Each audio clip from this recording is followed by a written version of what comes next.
In this demo, I'll be doing a quick wash over this witch mask that I've created out of terracotta. Um, Thus far, I've spray coated with a red primer and also sprayed twice with a really flat, chalky white primer, primarily at the low light level here. My intention is to make the witch appear as if there's light beaming up from under. And then I've done a really loose green wash on top here using some green gold Liquitex acrylic, some burnt umber brown, and then some white ink. A combination of those three to get this undertone. I'm not intending to make the witch completely green like we see in The Wizard of Oz, but I do like that kind of ghouly undertone for the skin color. So that will eventually be more creamy, I suppose is the right word. In the end, I want her to look pale and almost like magically immortal, I guess is the right description. But for today, I'm going to be doing a wash with a Van Dyke brown, a little black India ink, along with some water, and try to get those deep tones in the wrinkles and crevices that I've created. You can see that it's a very sculptural mask from the profile view. It'll hang on a wall with some invisible line through these holes that I've attached there, which I love because, you know, it's a wall piece but very dimensional. So it should be fun. So let's go ahead and get started with that. When washing ink, I primarily just have a couple tools that I'm going to use aside my pigments. In this demo, it will be a larger kind of filbert-shaped brush here. It's a little beat up. I don't mind that because I'm just coating this really quickly and it's not a detail type thing, as well as a foam brush. These are very cheap, easy to come by, and I'm using this to remove pigment off of the mask once I apply it from the surfaces. I'm not trying to paint the surface, I'm trying to get paint and fluid inside these lines here, okay? So I also have paper towel just in case I have a mistake that I need to wipe up real quick. And I also forgot to mention, I did white out the eyes here, and that is with this India ink. Just the first couple layers because of the red under primer and the color of the glaze. I really need to build those layers up, so that's why the eyes are looking so creepy like that. Those will be appearing much different in the end as well. Okay, I'm gonna get some water on my palette here. And I think I'm just gonna put some black out there because, like I said, the lighting scenario I'm staging for this is gonna be from the bottom up. So on some of these heavy brow lines and underneath the eyes, I think I'm gonna go in with the black around the nose here, up here, instead of the brown, more black, because they would be darker if the light's coming from the bottom. So I want them to appear darker, hence giving me more dimension overall in my mask. I'm gonna put that on the opposite side of the brown so they don't mix up if I don't want them to. Okay, ready to go. Again, this is gonna be a very fast process. Applying these, actually, that just a little light, there we go.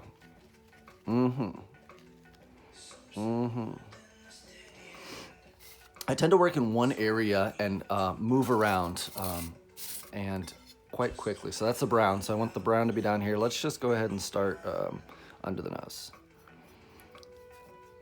Okay, so right off the bat, you can see that the ink is flowing into the crevices, into all my wrinkle lines and skin folds, which is the point. That's what we're going for.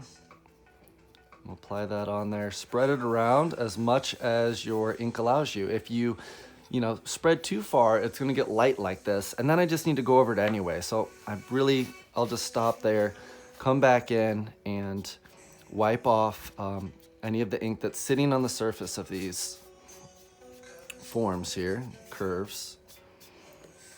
maybe, I don't know, I like paper towel because it's not such a strong like mark that it makes as a brush would, or even the foam brush. It kind of applies like some texture. And that's good. I can already see that the wrinkles look darker. So just a little bit of time. I'm happy with that. Go down here and hit these heavy lines that I put in on the chin.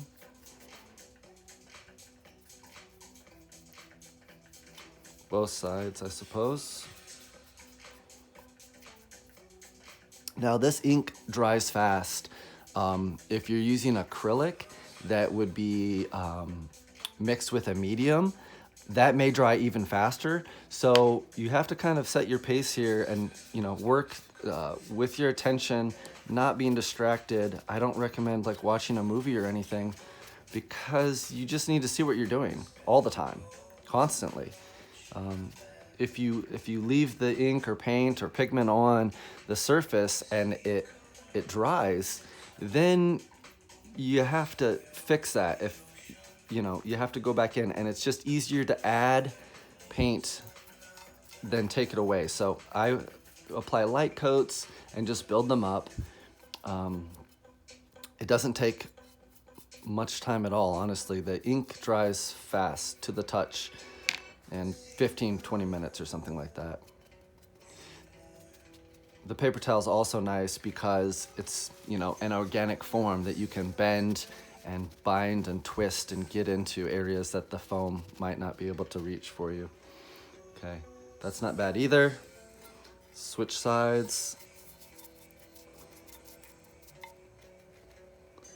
And the ear here, guess we haven't graduated past that. I love how it has the pink hue to it from the red primer. I'm gonna go ahead and set this down for a quick moment. I don't have any areas that have hard lines. Double check. Yeah, just a little heavy there. Don't leave any of, you know, hard lines on the surface if you have to take a break to get something to drink or, you know, relieve yourself, mix up some more paints, whatever you may need to do. Just pay attention to your practice here. It's kind of nice to just get lost in a process and really focus on something. Okay, so I have this brown. I know it's gonna be pretty heavy. I think I'll do the black on the top of the face. And lights coming up. I guess I'll just go for the nose since I already mixed it up. See how it's filling in these pits and markings, tool marks I made. I used a variety of tools to make those. But they're gonna be really fun because they'll show the aged condition of the skin, which I think is fun when considering an immortal. You know, maybe you get to live forever, but I guess the body can't live forever. So this is fun. She's probably like, you know, 500 years old. Okay. If you have any runs or drips, take care of those as well too, because it's so fluid and I'm holding this at, vertically or at an angle here so you can see my process. Some of the ink is running down too. If it's gonna run into my cracks, great. I mean, thank you. But if it's not looking right, if it's pooling up somewhere that you really don't want, take care of it right off the bat. So this is pretty nice for now with what I have. I'm gonna mix a little dark. Taking that black, I'm just gonna go ahead and mix it with the brown. The black is so black. It's Indian ink is like the blackest, so it can be pretty harsh.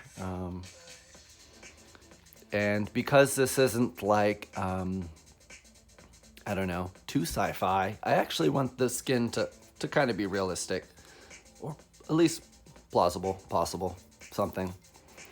Go ahead and hit the eyes here with that darker tone and the brow. We'll just do eyes and brow on each side. You can see that. It's gonna be dark up there. That's awesome. I'm loving it. I love these lines. that just are holding all that ink from my carving. Paid off. Digging it. Yeah, this is nice. Because this green witch, you know, she's all up in the forest, so she's going to be kind of dirty too anyway. So that's fun. That brown's looking good. Let's hit this side.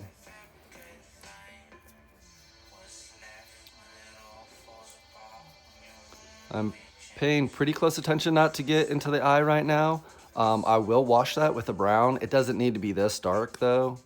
Whoa, I went crazy there. Okay. Brake, hit the brakes, go back. That's just too much. That's just too intense. And it was mainly because of the way I had the mask oriented. All that color. I'm gonna try to set it down here so you get to still see it, but it's not gonna run on me as much. Okay. Yeah. A little heavy. Okay. So the foam's great. It just soaks up that paint. I don't really think I hit the bottom of the mouth here. And I'm gonna go into the mouth as well because that's gonna be a dark area. You know, the light's not shining directly in her mouth. More her face, and since her lips would be blocking that light, I'm gonna go in there. That a little deeper. Okay.